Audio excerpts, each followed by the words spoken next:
James Orengo is a well-known politician that has been always on a front line when it comes to any cases that are being filed in terms of the presidential petition in the Supreme Court.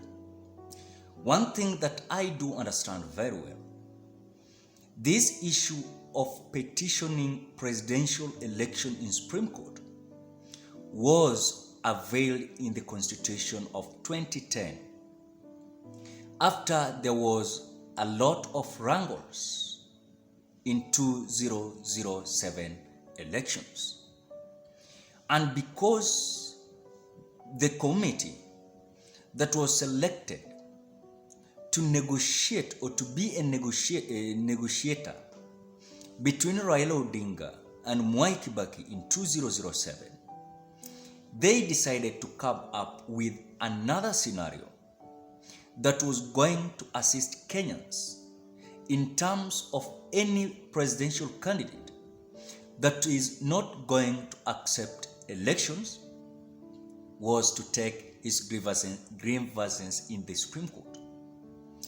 But this experience that we have passed through since 2013, when Raila Odinga petitioned a presidential election in the Supreme Court, when that time Willie Mutunga was the Chief Justice. By then, because Raila Odinga did not meet that threshold to make threshold of evidence to make the court to nullify election, then Uhuru Kenyatta and William Ruto was declared winner. After 5 years, Raila Odinga again went on a campaign trail for his another presidential bid in 2017. Now, that election was having also a lot of issues. Now, because the Constitution is offering that candidate that is not satisfied by the result, the only option to do is to go and take your grievances or your petition in the Supreme Court. By then, Raila Odinga was successfully having evidence that met the threshold where by then David Maraga was the Chief Justice and the elections were nullified.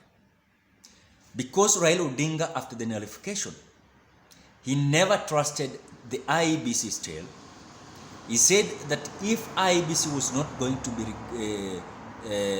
removed and to bring another new people, Raila Odinga said that he was not going to another election. So William Ruto and Uhuru Kenyatta went it alone and they won. Now, the biggest issue is now in the another election of 2022. And I want us to discuss about the issues of James Orengo. James Orengo is a senior counsel that has been known for long decades of time. He's a senior counsel when it comes to the petition. He always understands all the court rules, whatever the requirements are needed. So in terms of gathering evidences, I think James Orengo has been doing it well. So the other time, when Raila Odinga and their brigades in Azimio did not accept the result of Wafula Chebukati, James Orengo came clear, identifying that he has participated in many petitions, but this time around, this is a bombshell, and this is how James Orengo is saying.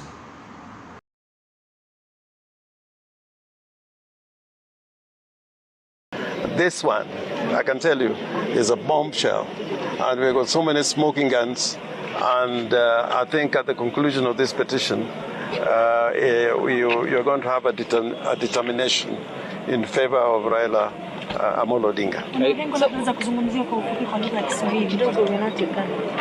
In English, Yeah. so what are some of your prayers? Do you want a rerun, do you want a recount, or do you want nullification of We have got a cocktail of orders that we want from the court, but we could have a rerun if the court so orders, but we think we have circumstances in which the court can actually retally the forms, 34As, 34Bs, and take account and determine the person who really won the elections. And indeed, we want the declaration by Chebukati quashed, and if it is quashed, it means like nothing happened.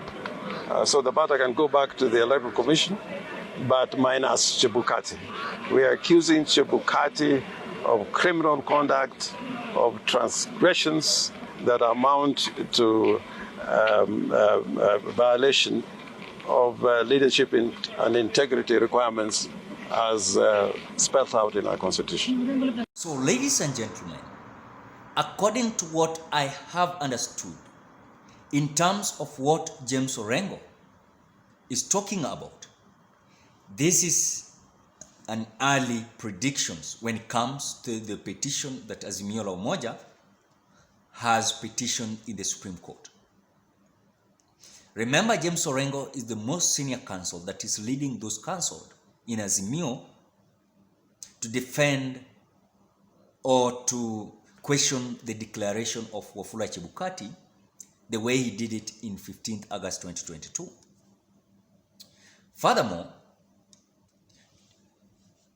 the other day, court has started the journey of identifying, and already they have summarized and they have already given out all 9 issues that are going to determine whether Raila Odinga is right through his petition, or whether whether William Ruto was free and fairly elected as the President of the Republic of Kenya. So when I saw James Orengo started arguing in the Supreme Court today, it was a very true indication that some lawyers and some other parties were so keen with James Orengo because it is not for his time being in the petition. So when I look at James Orengo responding to other counsel that is representing other parties, they are panicking because they know who is James Orengo. Now, when it comes to other side of Githu Muigai is a former Attorney General of the Republic of Kenya. When it comes to Wafula Chebukati, Githu Muigai is going to represent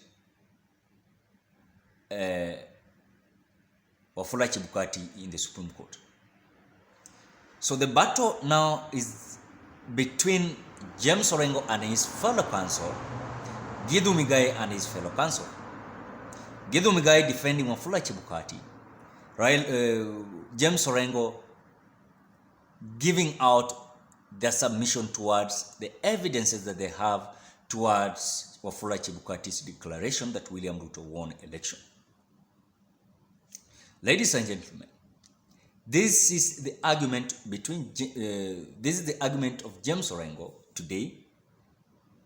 When the argument started, I think is a senior counsel that knows all rules, is not a visitor in terms of the petition. So this is how James Orengo argued. When it comes to Githu Muigai, is not also someone that is easy as you see. Githu Muigai representing Chebukati, he is also well known when it comes to the petition of the presidential election. This is not for his time. So they know each other. James Orengo understands well Githu Muigai. I remember the other time when case was nullified and the other side, Githu Muigai was interested party while he was the Attorney General. I remember very well Githu Muigai congratulating James Orengo. And now, according to what Githu Muigai was arguing today, the Supreme Court, this is how Githu Muigai also spoke about his his submission.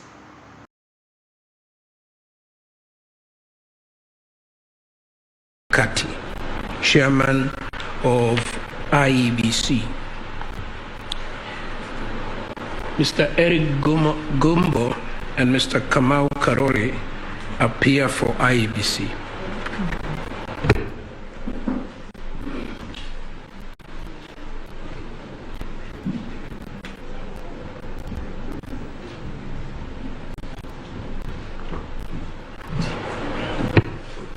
Yeah. May it please you, Chief Justice, your leadership, my lord, I appear together with my learned friend, Professor Kindiki, and learned Senior Counsel Kioko Kilukumi, and those are the 3 slots we have been allocated for the 8 petitions. I think you are allocated for. Yes, for the 8 petitions. So that will be the constant theme in representation for now the 3rd respondent. You are allocated 3 counsel for the 9th respondents. Very well. Yes. At least we have one more who will be joining us. Thank you, Chief Justice.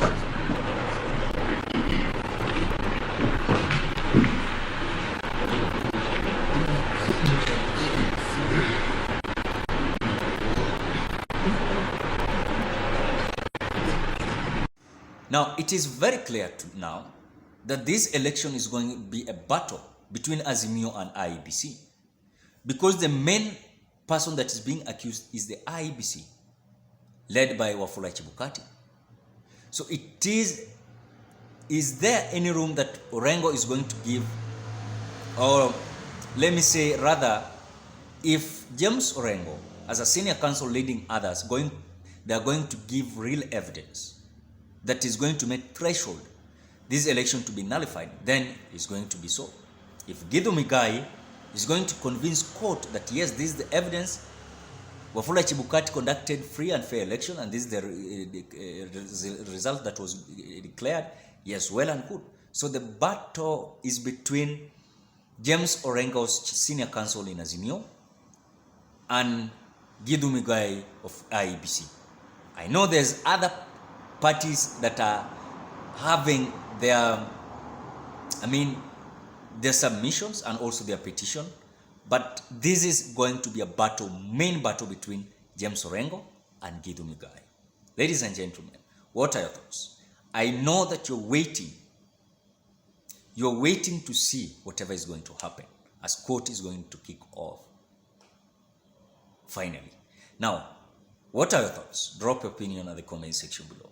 Otherwise, if you are a visitor and you have not subscribed to this channel, please do me a favor, subscribe to this channel. Don't forget to put on that notification bell, that when I upload my videos, you get notified. For those who are returning subscribers, I want to say thank you so much. Bye-bye till we meet on another video.